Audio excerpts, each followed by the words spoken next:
میلادوں کا ذکر، حضور نبی کریم صلی اللہ علیہ وسلم کے آباء کا ذکر قرآن کے اندر، حضور نبی کریم صلی اللہ علیہ وسلم کی ولادت کا ذکر، حضور انبیاء علیہ الصلوۃ والسلام کی ولادت اور ان کے میلاد ناموں کا ذکر میں آپ کے سامنے میں نے عرض کر دیا۔ اب میں حضور علیہ الصلوۃ والسلام کے عموماً میلاد کی بات کرتا ہوں۔ تاریخ کی کتابیں، سیرت کی کتابیں جو ہیں، سیرت کی کتابوں کو جو ہم پڑھتے ہیں یا تاریخ کی کتابوں کو، تو تاریخ کی کتابوں کی مثلا میں مثال دیتا ہوں آپ کو طبری کی۔ طبری نے اپنی تاریخ کو شروع کیا لکھنا، امام طبری رحمۃ اللہ تعالی علیہ، مشہور تاریخ ہے امام طبری کی۔ انہوں نے پہلے تو انبیاء علیہ الصلوۃ والسلام کا، پہلے انبیاء کا ذکر کیا اور ان کی ولادتوں کا ذکر کیا اور ان کے بچپنوں کا ذکر کیا، ان کی بیویوں کا ذکر کیا، ان کی شادیوں کا ذکر کیا، ان کی دنیا سے تشریف لے جانے کا ذکر کیا۔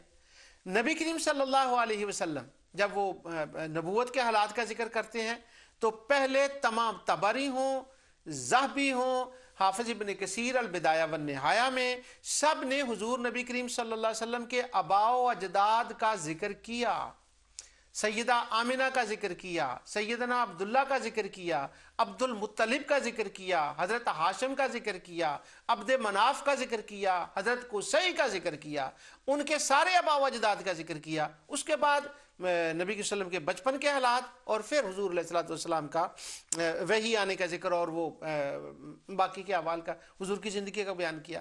میں جو زور دینا چاہتا ہوں اس بار پر کہ یہ کوئی اتنا ڈراؤنا لفظ ہے بدعت، یا تذکرہ میلاد کوئی اتنا ڈینجرس خطرناک لفظ ہے کہ وہ اس سے ڈرا جائے، یہ کوئی اتنی نعوذ باللہ وحشت والا لفظ ہے کہ اس سے ڈرا جائے؟ یہ وحشت والا لفظ نہیں ہے۔ اگر میلاد کا لفظ اتنا وحشت والا لفظ تھا، اس سے لوگوں کو وحشت آتی تھی، ڈراؤنا لفظ تھا، برا لفظ تھا، نعوذ باللہ من ذالک، تو اللہ تعالیٰ نے انبیاء کے میلادوں کا قرآن میں تذکرہ کیوں کیا؟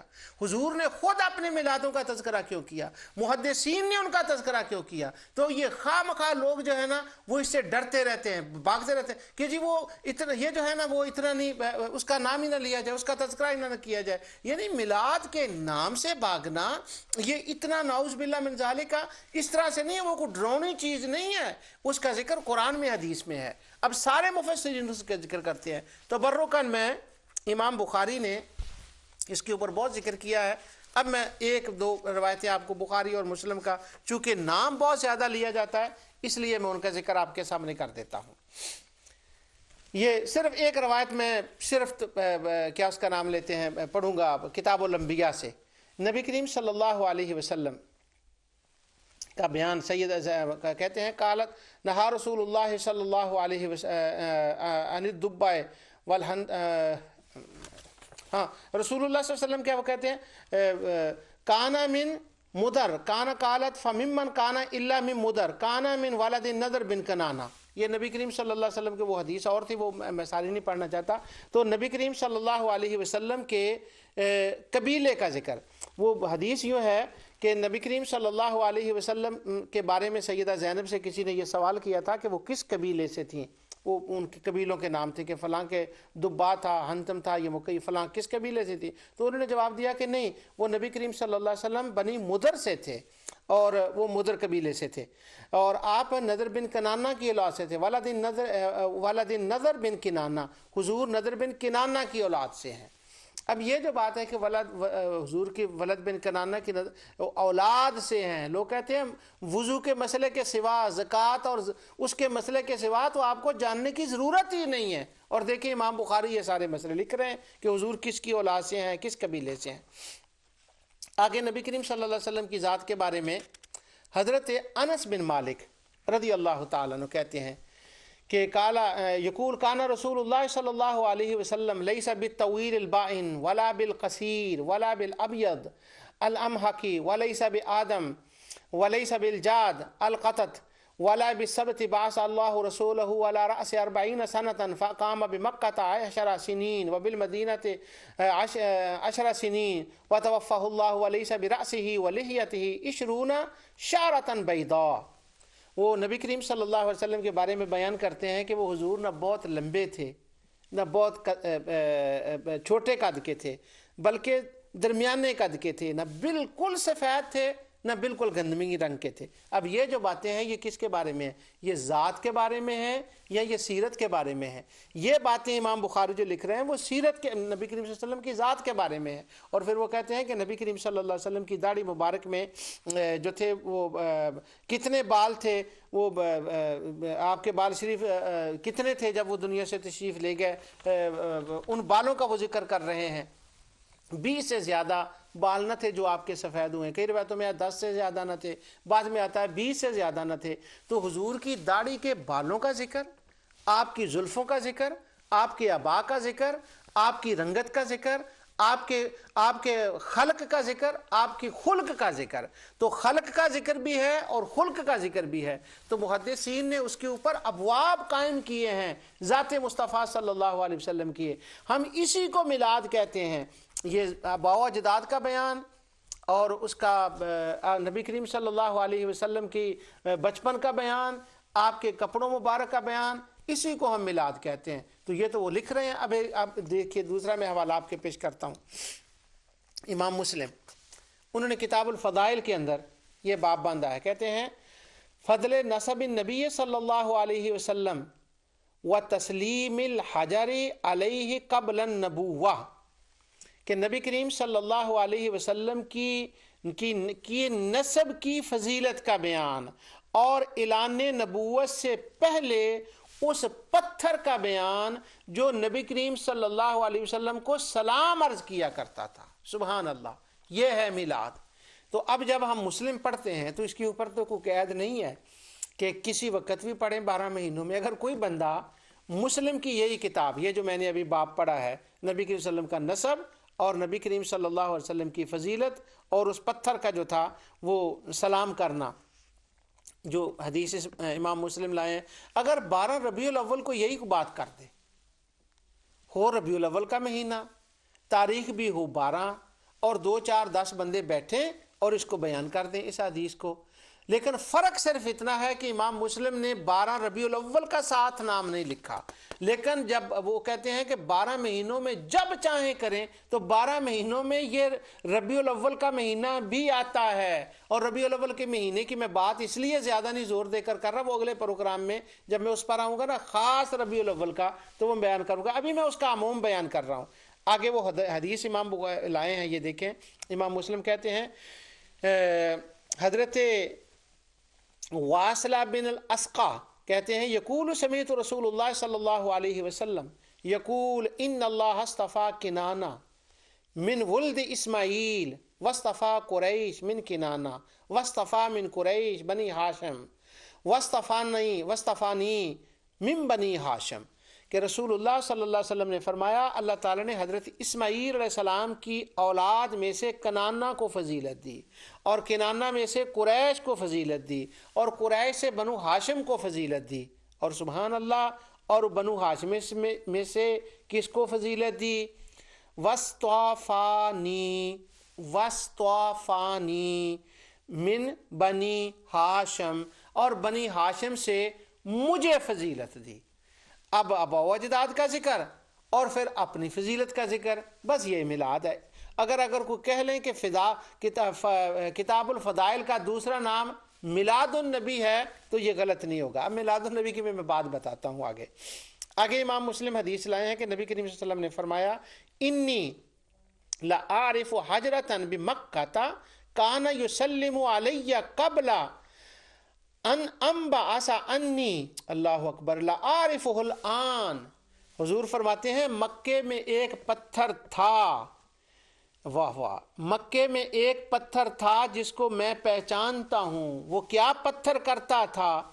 کتنی نمازیں پڑھتا تھا، کتنی زکوٰۃ دیتا تھا، کتنے حج کرتا تھا، کتنے روزے رکھتا تھا۔ اس بات کا بیان ہے اس حدیث کے اندر کہ وہ پتھر نماز سجدے یہ کرتا تھا؟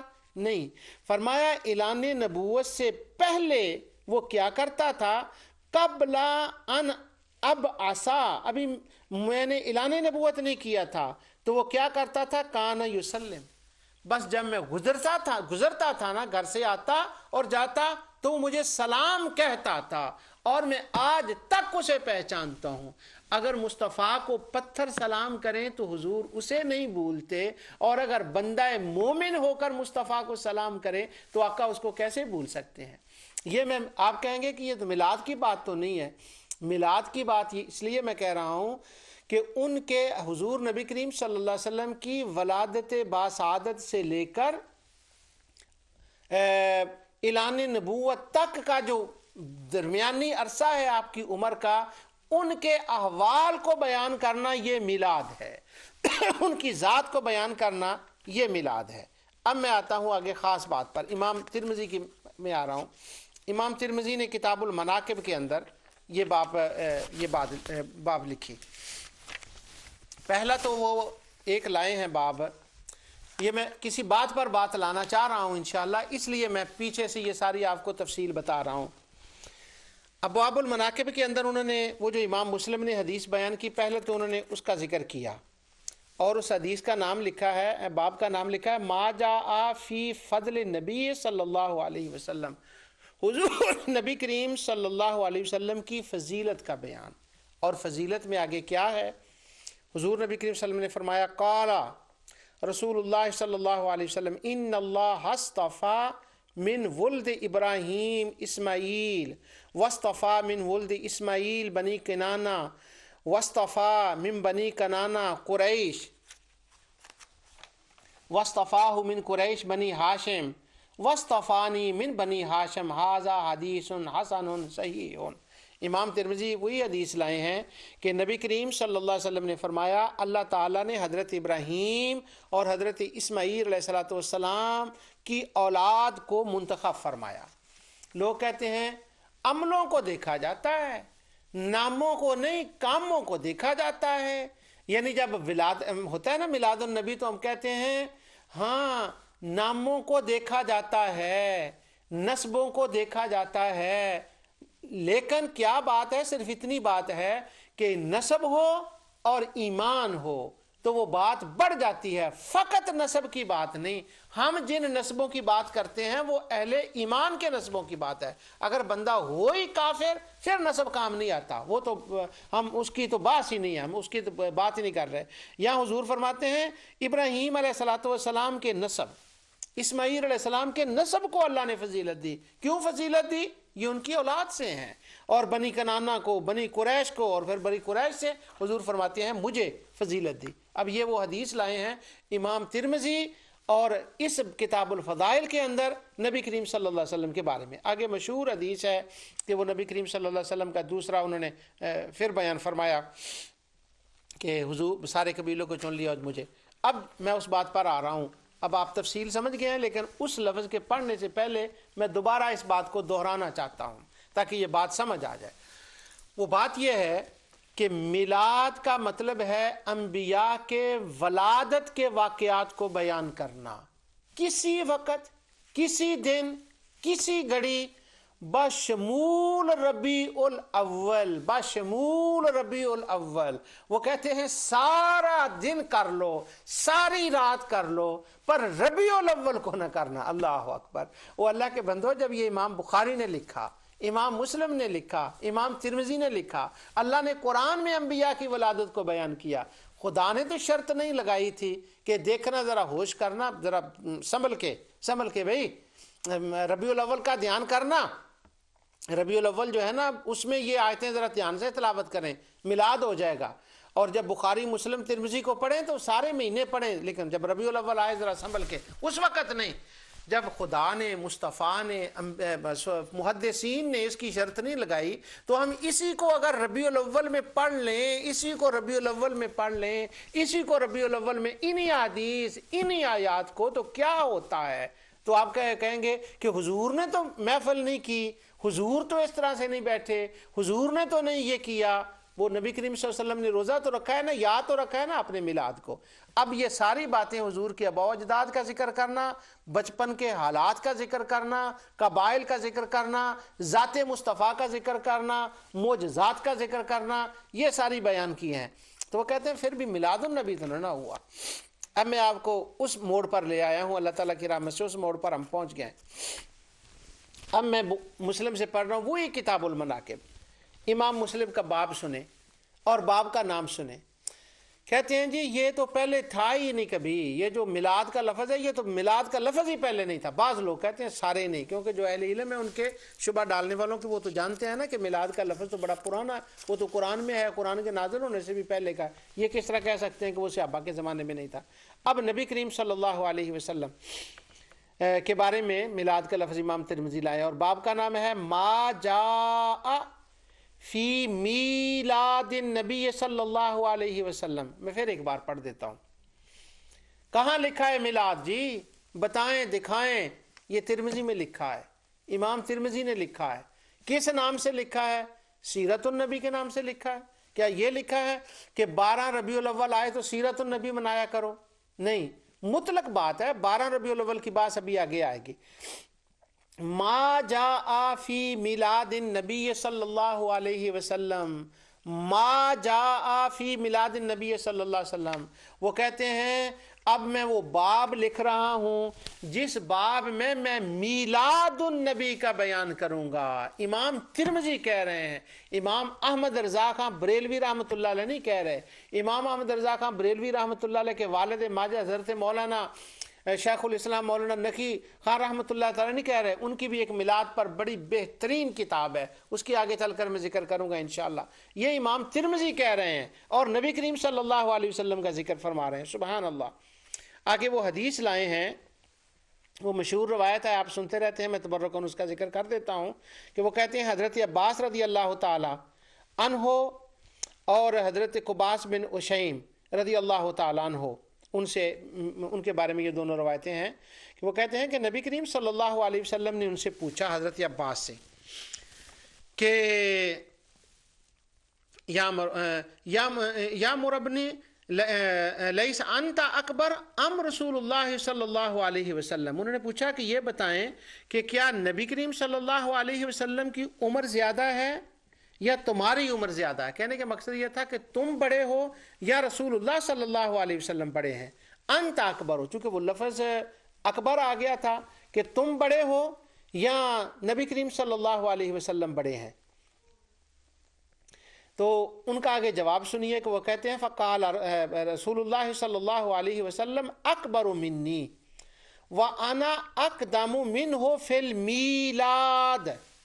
کہتے ہیں جہاں تک بڑے ہونے کی بات ہے کہ میں بڑا ہوں یا رسول اللہ، بڑے تو رسول اللہ صلی اللہ علیہ وسلم ہی ہیں، لیکن جہاں تک پیدا ہونے کا تعلق ہے نبی کریم صلی اللہ علیہ وسلم اکبر میں حضور نبی کریم صلی اللہ علیہ وسلم کے پیدا ہونے کا تعلق ہے تو میں نبی کریم صلی اللہ علیہ وسلم سے پہلے پیدا ہو گیا. سبحان اللہ. یہ اس روایت میں ہے کہ ان سے جب پوچھا گیا کہ بڑے کون ہیں تو انہوں نے کہا حضور ہی بڑے ہیں.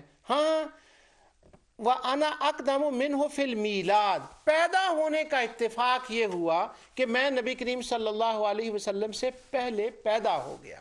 اب اس باب کا نام ما جاء فی میلاد النبی صلی اللہ علیہ وسلم ہے. میں نے یہاں تک جتنی روایتیں آپ کے سامنے بیان کی وہ عموم کے اعتبار سے کی ہیں کہ عموماً نبی کریم صلی اللہ علیہ وسلم کا تذکرہ ولادت کرنا ہر وقت جائز ہے اور ربیع الاول کے اندر تو بالکل جائز ہے. اب جو ربیع الاول کی بات ہے وہ اس لیے ہے کہ نبی کریم صلی اللہ علیہ وسلم کی ولادت باسعادت ربیع الاول میں ہوئی ہے. یہ بات میں آگے جا کر بھی کروں گا، اب بھی میں آگے سنا دیتا ہوں، بلکہ یہ بات اس میلاد کے پروگرام میں بار بار کروں گا. اس کا سبب کیا ہے کہ میلاد کے اندر میں ربیع الاول کے مہینے میں نبی کریم صلی اللہ علیہ وسلم کا زیادہ ذکر کرنا، ولادت کا ذکر کرنا، اس کا سبب کیا ہے؟ اس کا ایک سبب ہے، وہ یہ ہے کہ قرآن کریم کب نازل ہوا ہے. اللہ تعالیٰ قرآن میں فرماتا ہے شہر رمضان الذی انزل فیہ القرآن. قرآن نازل ہوا ہے رمضان کے مہینے میں. اب قرآن کیا رمضان کے مہینے میں ہی پڑھنا چاہیے یا پورا سال قرآن کی تلاوت کرنی چاہیے؟ یہ مسئلہ بتانے کی تو ضرورت نہیں، یا اس پہ ہاں نہ کرنے کی ضرورت ہے. آف کورس قرآن نازل ہوا ہے رمضان میں، پڑھنا سارا سال چاہیے. کیا رمضان میں بھی پڑھنا چاہیے؟ اب ایک سوال ہوگا، کوئی بندہ پوچھ سکتا ہے کہ ہاں ٹھیک ہے قرآن رمضان میں نازل ہوا تو رمضان 11 مہینے پڑھنا چاہیے یا رمضان میں بھی پڑھنا چاہیے۔ اب جو بھی کا لفظ آیا ہے یہ بڑا دلچسپ ہے کہ جب 11 مہینے قرآن پڑھنا چاہیے تو رمضان میں کیوں نہیں پڑھنا چاہیے بھائی؟ نہیں، رمضان میں بھی پڑھنا چاہیے۔ تو پھر رمضان میں بھی، اس کا مطلب ہوا ہے رمضان بھی شامل ہے، اگرچہ وہ رمضان میں نازل ہوا ہے، 11 مہینوں میں پڑھنا چاہیے، رمضان میں بھی، جی بھی رمضان میں بھی۔ اچھا، اب ذکر ولادت مصطفیٰ صلی اللہ علیہ وسلم ہے، 11 مہینوں میں حضور نبی کریم صلی اللہ علیہ وسلم کا ذکر ولادت ہے، تو کیا 11 مہینوں میں کرنا چاہیے؟ کرنا چاہیے۔ تو ربیع الاول میں بھی کرنا چاہیے، کر سکتے ہیں؟ جی کرنا چاہیے، ہاں ربیع الاول میں بھی کرنا چاہیے، جس طرح رمضان کے اندر تلاوت بھی کرنی چاہیے۔ اب میں اس کا سبب یہ آپ کو بتا رہا ہوں کہ 11 مہینے تلاوت کلام پاک کرتے ہیں، رمضان میں زیادہ کرتے ہیں، زیادہ ذوق شوق سے کرتے ہیں، زیادہ بڑھ چڑھ کر کرتے ہیں، زیادہ محبت سے کرتے ہیں۔ قرآن کی تلاوت 11 مہینے کرتے ہیں، رمضان میں بڑھ چڑھ کر کرتے ہیں، شوق سے کرتے ہیں، ذوق سے کرتے ہیں، دھوم سے کرتے ہیں۔ دھوم سے کیوں کیا مطلب ہے کرنے کا؟ وہ یہ ہے کہ دوسرے دنوں میں 3 دن میں قرآن ختم کرتے ہیں، 10 دن میں کرتے ہیں، 20 دن میں کرتے ہیں، اور رمضان المبارک میں ہر روز قرآن ختم کرتے ہیں اللہ والے۔ اور جو ہر روز اگر کوئی ختم نہ کر سکے تو یوں تو کرتے ہیں نا کہ کوئی رمضان میں 10 کرتا ہے، کوئی 15 کرتا ہے، کوئی 5 کرتا ہے، کوئی 3 کرتا ہے، کوئی 4 کرتا ہے۔ اب رمضان میں زیادہ کیوں کرتے ہیں؟ ہر رات کیوں کرتے ہیں؟ حافظ ابن حجر اسقلانی نے امام بخاری رحمۃ اللہ علیہ کے بارے میں لکھا کہ وہ ہر روز ایک قرآن رمضان میں ختم کیا کرتے تھے، سارے سال میں نہیں، رمضان میں ایک رات ختم، ہر روز ایک ختم کرتے تھے۔ امام شافعی ہر روز ختم کرتے، وہ میں نے بتایا ہوں، میں پیچھے سارے محدثین کے حوالہ جات میں نے آپ کو بتائے تھے کہ کون کون تھا جو رمضان میں ایک ایک رکعت میں قرآن ختم کرتا تھا، کون کون تھا جو رات کے ایک رات میں 3 قرآن ختم کرتا تھا۔ امام بخاری رات کو ہی کرتے تھے۔ اب امام بخاری سے کوئی بندہ پوچھے یا جن لوگوں نے بزرگوں نے کیا یا بھی کہ سارا سال کیوں نہیں آپ اتنا کرتے رمضان میں؟ وہ کہتے ہیں رمضان میں قرآن آیا ہے، رمضان میں قرآن نازل ہوا ہے، رمضان میں ثواب زیادہ ہے، رمضان جو ثواب ہے زیادہ ہونے کا داعیہ جو اندر جو محبت ہے وہ مجبور کرتی ہے کہ زیادہ قرآن پڑھو، اس کا آنا رمضان میں مجبور کرتا ہے زیادہ قرآن پڑھو، کیونکہ اس کے آنے سے ہی تو یہ مقدس مہینہ بنا ہے۔ شہر رمضان الذی انزل فیہ القرآن، رمضان کی فضیلت جو اس کے آنے کی وجہ سے تو ہی ہے، چونکہ رمضان میں قرآن آیا اس لیے اس میں زیادہ پڑھتے ہیں۔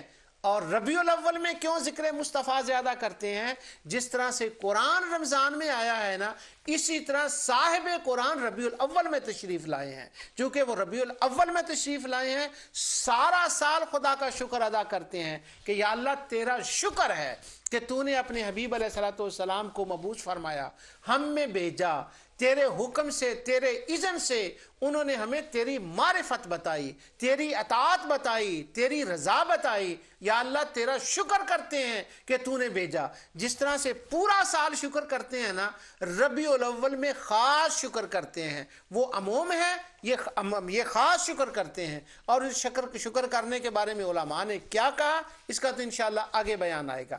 اب ربیع الاول کے مہینے میں یہ جو ذکر کیا جاتا ہے، خاص کر کے اس کی ابتدا میں نے آج کر دی ہے، انشاءاللہ اس کی تفصیل جو ہے وہ اگلے پروگراموں میں آئے گی کہ اس کا کیا سبب ہے۔ لیکن آج کے سارے اس کے اندر جو میں نے آپ کو زیادہ بتایا ہے، نقطہ جس پر میں نے زور دیا ہے وہ عموم کا ہے، اور نبی کریم صلی اللہ علیہ وسلم کا ہمہ وقت اور خصوصاً اس کا ذکر کرنا، آپ کی ولادت باسعادت کا ذکر کرنا، یہ کار خیر ہے۔ اپنی ذات میں، اپنی فطرت میں یہ کام جائز ہے، لہٰذا جو کام اپنی ذات اور فطرت میں جائز ہوگا، اگرچہ اس کو رسول اللہ صلی اللہ علیہ وسلم نے کسی سبب سے نہ کیا ہو تو اس کا کرنا جائز ہوتا ہے۔ جو کچھ میں نے کہا اللہ تعالیٰ اپنے حبیب علیہ السلام کے صدقے سے اس کو قبول فرمائے۔ اسی ٹاپک کو انشاءاللہ اگلے پروگرام میں مزید بیان کروں گا۔ وما علیہ الا البلاغ۔